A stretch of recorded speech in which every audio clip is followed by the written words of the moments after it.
its Vision 2047 roadmap, the All India Football Federation bodily claimed that the Indian women's team would be among Asia's top 8 by 2026. But the dream is marred by no activation and no explanation, with the reality on ground painting a very different picture as the Indian Women's League faces broadcast issues that could derail its progress. Broadcast all final हम लोग ये के लिए team के लिए right तो ऐसा लग रहा है कि एक ही साइड भी कवर अप हो रहा है, पूरा ग्राउंड कवर नहीं हो रहा है, तो वो होना चाहिए, पूरा ग्राउंड कवर होना चाहिए. The IWL, which kicked off recently, is being broadcasted on the SN app, a platform that has put matches behind paywall of ₹199 for iOS and ₹149 for Android. While paying might not be an issue for some, women's football in India is still in its early stages with limited viewership.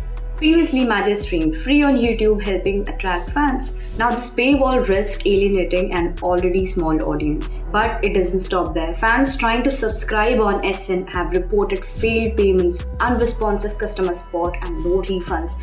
Even those who successfully subscribe face constant buffering, forcing them to refresh the stream manually. But at least for women's football, I think an open platform like YouTube will be very helpful instead of an app. If it is an app, which is a good development, but I think the payment was unnecessary.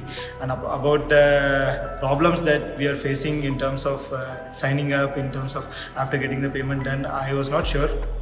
I saw some posts there on Twitter and other platforms that it is not working, which is definitely not a good thing. To make the matters worse, the clubs receive no share of the subscription revenue. None of the money fans pay goes to support the teams. For clubs already struggling financially, this is a missed opportunity to grow the game. The situation stands in stark contrast to I-League, which initially faced a similar broadcasting issue but secured Sony Sports as a broadcaster after club owners protested.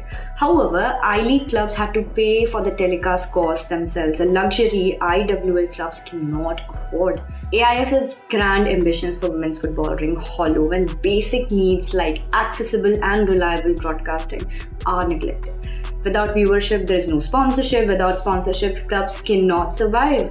Women's football in India deserves better, and it's time the stakeholders step up to match their lofty promises with meaningful actions.